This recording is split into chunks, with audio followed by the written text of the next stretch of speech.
আচ্ছা, আজকে আমরা শিখব চক্রবৃদ্ধি সুদ। চক্রবৃদ্ধি সুদের আমরা 2 থেকে 3টা অঙ্ক করলেই এই চ্যাপ্টার শেষ হয়ে যাবে। সো আজকে আমাদের বেশি সময় লাগবে না। আপনারা সবাই একটু মনোযোগ দিয়ে ক্লাসটা করবেন। তো আমি বলছিলাম চক্রবৃদ্ধি সুদ আর মুনাফা, ঠিক আছে? চক্রবৃদ্ধি সুদের সূত্র কি হবে আমি আপনাদের কতদিন লিখে দিয়েছিলাম।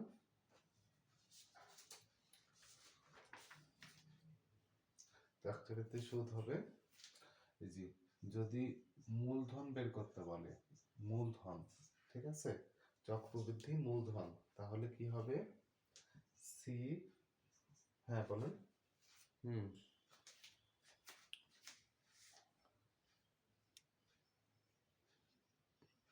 ঠিক আছে। এখন এখন তো ক্লিয়ার। ও, আপনি বের হয়ে আবার ঢোকেন, আপনার হচ্ছে ইয়েতে প্রবলেম হয়েছে, তাহলে আপনি বের হয়ে আবার জয়েন করেন।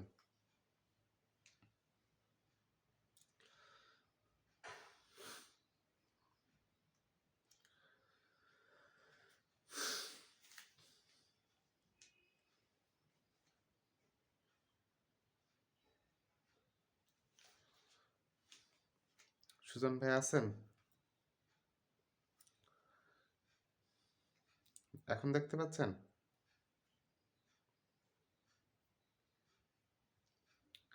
আচ্ছা, তাহলে আমরা বলছিলাম, আমরা গতদিন যে সূত্রটা লিখছিলাম, মূলধন, চক্রবৃদ্ধি মূলধন বের করতে হলে কি হবে?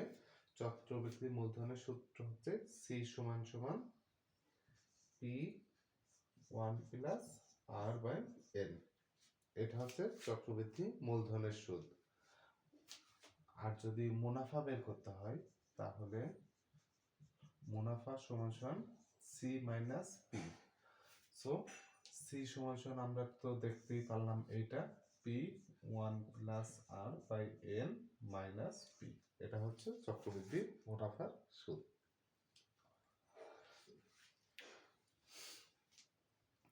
তো আমরা একটু অঙ্ক করি। এখন আমরা অঙ্কতে চলে যাই। এইটুকু জানলেই আমাদের হয়ে যাবে। দেখেন, বার্ষিক শতকরা 10% হারে, বার্ষিক শতকরা 10% হারে 1000 টাকার 1000 টাকার 2 বছর পর 2 বছর পর চক্রবৃদ্ধি মুনাফা কত হবে? চক্রবৃদ্ধি মুনাফা কত হবে?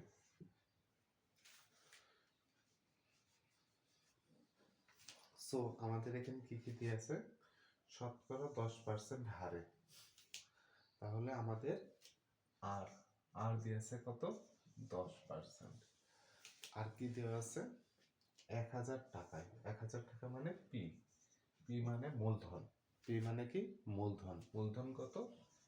1000 টাকা।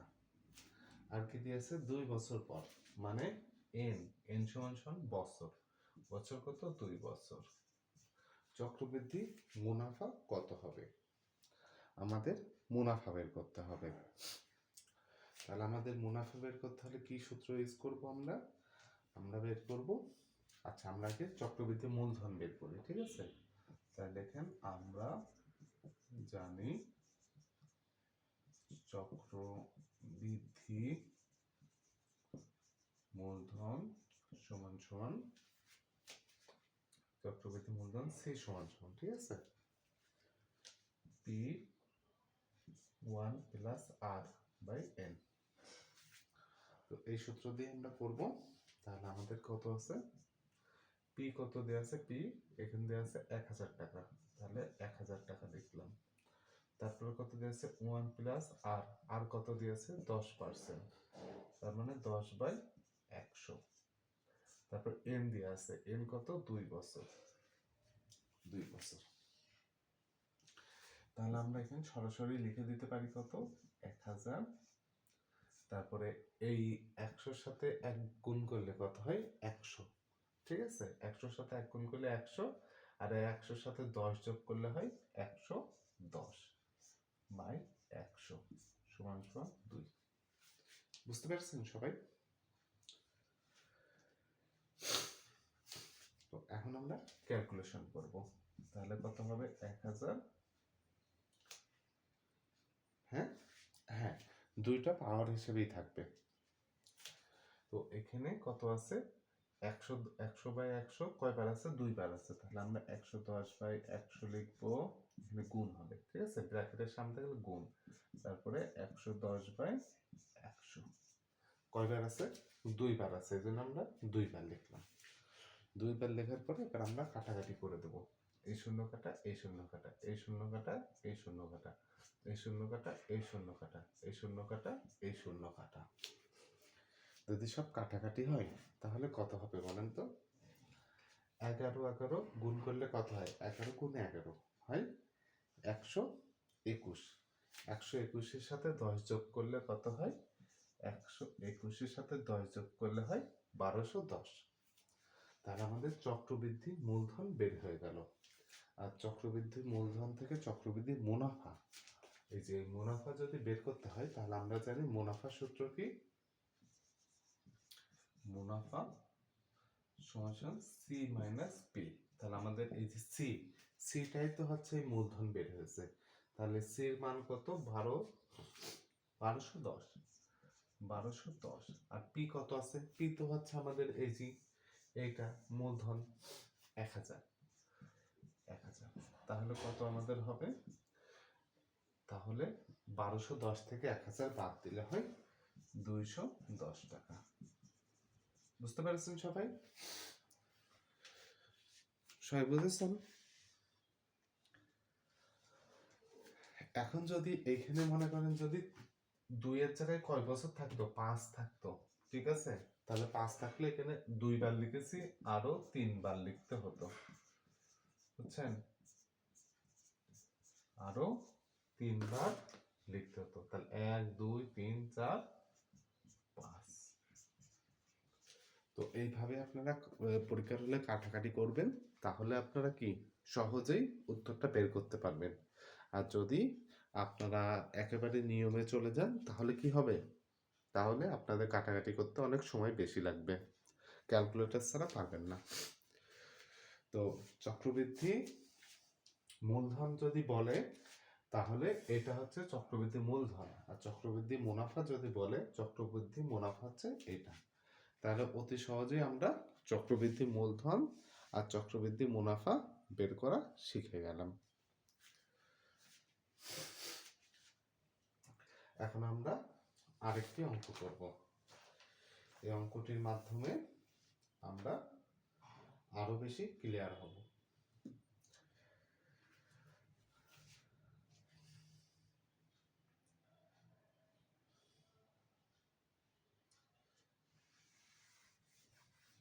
এটা মুছে দিলাম।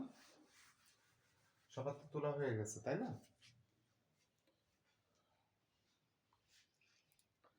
যদি তোলা হয়ে যায় মুছে দিলাম।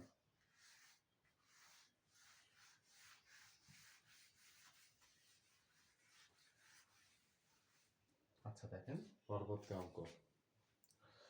পরবর্তী অঙ্কটা তুলবেন, বার্ষিক 20% হার মুনাফায়, বার্ষিক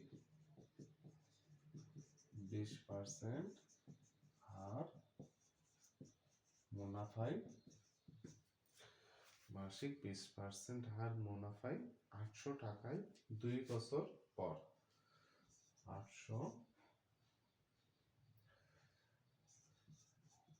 টাকার 2 বছর পর, 2 বছর পর চক্রবৃদ্ধি মূলধন কত হবে, চক্রবৃদ্ধি মূলধন কত হবে। তো আমরা কি বলছিলাম, যদি চক্রবৃদ্ধি মূলধন, মূলধন যদি বের করতে হয় তাহলে আমরা জানি লিখব, আমরা জানি মূলধন সমান সমান P1 plus R by N, এই সূত্রতে করব। তো এখানে এখন লিখে নেন, এখন লিখে 20% হার মানে কি আর এর মান দেওয়া আছে, আর মান কি সুদের হার কত 20%, অনেক বেশি সুদের হার। 800 টাকায় মানে পি মূলধন, তাহলে কত দেওয়া আছে 800, কয় বছর পর 2 বছর পর, এন এন মানে বছর, বছর কত 2 বছর পর। চক্রবৃদ্ধি মূলধন কত হবে, তাহলে মূলধন বের করতে হলে আমাদের পির মান কত আছে, এই যে 800, তারপর 1 প্লাস আর, আর কত দেওয়া আছে 20%, 20 বাই 100, আর এন কত আছে 2 আছে, 2 বছর। তাহলে এটা যদি করি আমরা, তাহলে এখানে 800 থেকে যাবে গুণ, আচ্ছা গুণ চিহ্ন না দিয়ে আমি এখানে একটু ব্র্যাকেট দিয়ে করি। 100-র সাথে 1 গুণ করলে কত হয় 100 কে 100, আর এই 20 যদি যোগ করি তাহলে কত হবে 120, 120 বাই 100, এখানে 2। তাহলে পরবর্তী লাইন কত হবে 800 গুণ, এখানে কয়বার আছে 2 বার আছে তাই না, পাওয়ার 2 বার আছে, তাহলে পাওয়ার যেই কয়বার আছে সেই কয়বার আমরা গুণ করব, 120 বাই 100। এখন যদি 5 বার থাকতো তাহলে এই সংখ্যাটা আমরা 5 বার করতাম। এখন কাটাকাটি করে দিই, এই শূন্য এই শূন্য এই শূন্য এই শূন্য এই শূন্য এই শূন্য এই শূন্য এই শূন্য, তাহলে 12 12 কত, 12 গুণ 12 করলে হয় 144, 144-এর সাথে 8 গুণ করতে হবে, 144-এর সাথে 8 যদি আমি গুণ করি তাহলে হবে কত 1152 টাকা। এটা কি চক্রবৃদ্ধি মূলধন। আর যদি এখানে বলতো চক্রবৃদ্ধি মূলধন না লিখে যদি বলতো কি মুনাফা কত হবে, মুনাফা কত হবে, তাহলে কি করতে হতো আমাদের, আমাদের এখানে মুনাফার সূত্রটা লিখতে হতো। আমরা কি লিখতাম, আমরা চক্রবৃদ্ধি মূলধন বের করতাম এবং লিখতাম মুনাফা সমান সমান সি মাইনাস পি।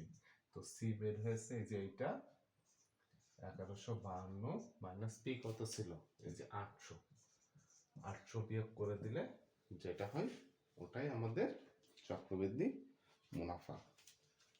সবাই বুঝতে পেরেছেন?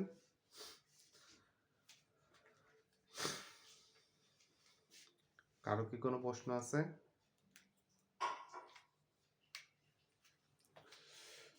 চক্রবৃদ্ধি মুনাফা মূলধন নিয়ে কারো কোনো প্রশ্ন নাই? আপনারা খুব ভালো বুঝেন।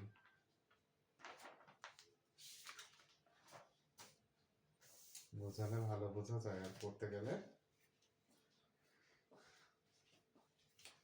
আচ্ছা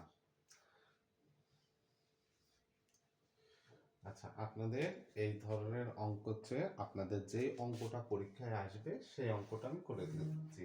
এই একটা অঙ্ক করলেই মনে করেন আপনার পরীক্ষায় এই অঙ্কটাই আসবে। তো এই জিনিসগুলো কি আপনার প্র্যাকটিসের উপরে আপনার মনে থাকবে। আপনি এই জিনিসে ভুল করবেন সবচেয়ে বেশি ক্যালকুলেশন করতে গিয়ে আপনি ঘাবড়ে যাবেন, ক্যালকুলেশন হবে না। এই অঙ্কে একটাই সমস্যা।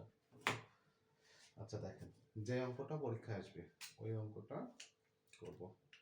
দেখেন, বার্ষিক 10% হারে, বার্ষিক 10% হারে 1000 টাকার 1000 টাকার 2 বছর পর সরল মুনাফা, 2 বছর পর সরল মুনাফা, 2 বছর পর সরল মুনাফা ও চক্রবৃদ্ধি মুনাফার পার্থক্য কত, ও চক্রবৃদ্ধি মুনাফার পার্থক্য কত। পরীক্ষার হলে আপনাদের এই অঙ্কটা আসবে। কোন অঙ্ক আসবে? এই অঙ্কটা আসবে। আমরা প্রথমে সরল মুনাফা বের করব। মুনাফা, তাহলে আমরা জানি সরল মুনাফা সূত্র, সরল মুনাফা। সরল মুনাফা সমান কত? আই সমান সমান পি এন আর, তাই তো? সরল মুনাফা আই সমান সমান পি এন আর। তো আমাদের এই সূত্রতে করতে হবে সরল মুনাফা। তো এখানে লিখে নেই, এখানে 10% হারে আর আর সমান কত? 10%। 1000 টাকায় পি সমান সমান 1000, পি মানে মূলধন, 2 বছর পর এন সমান সমান 2 বছর পর। ঠিক আছে, এই কটা আমাদের ডিটেইলস দেওয়া আছে, তো আমাদের বের করতে হবে। তো আই সমান সমান কত আমরা করব, যে পি এর মান কত দেওয়া আছে? 1000, 1000 দেওয়া আছে, পি এর মান 1000, এন কত আছে? 2 আছে, আর কত আছে? 10%, 10/100। এই শূন্য কাটা, এই শূন্য কাটা, এই শূন্য কাটা, এই শূন্য কাটা, তাহলে 100 দুগুণি কত? 200 টাকা, তাই তো? তা সরল মুনাফা কত বের হলো? 200 টাকা। এবার কি বের করতে হবে? চক্রবৃদ্ধি মুনাফা। তাহলে চক্রবৃদ্ধি মুনাফা।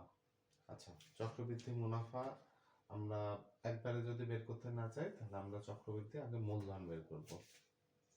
চক্রবৃদ্ধি মূলধন, মূলধন সমান সমান কত? সি সমান সমান P 1 plus R by N. তো পি কত দেওয়া আছে?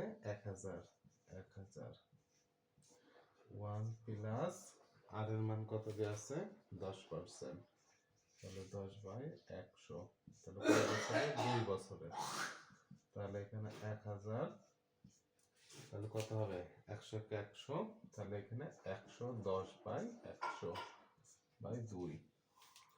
তো এই লাইনটাই আমি এখানে করেছি 1000 গুণ 110/100 গুণ 110/100।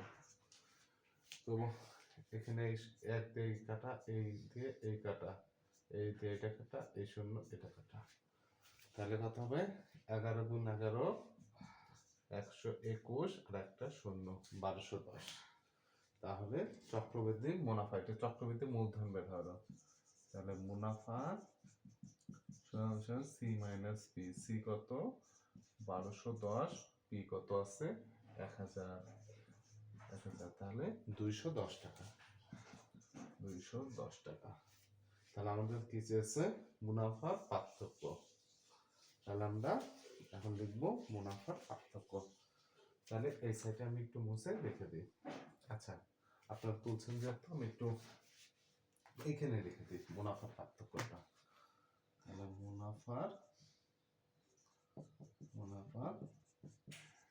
পার্থক্য কত হবে?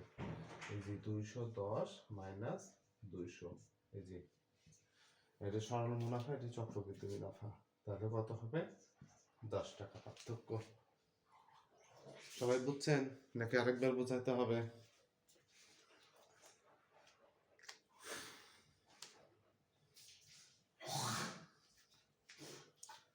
সবাই বুঝছেন, তাই তো? তাহলে আমাদের চক্রবৃদ্ধি শেষ হয়ে গেল। তো আমাদের চক্রবৃদ্ধি যেহেতু শেষ হয়ে গেল, আমরা আজকে যেটা করব সেটা হচ্ছে বিগত বছরের প্রশ্ন সলভ কি করব নাকি? হ্যাঁ বলেন। হ্যাঁ, চক্রবৃদ্ধি শেষ, সুদ কষার অঙ্ক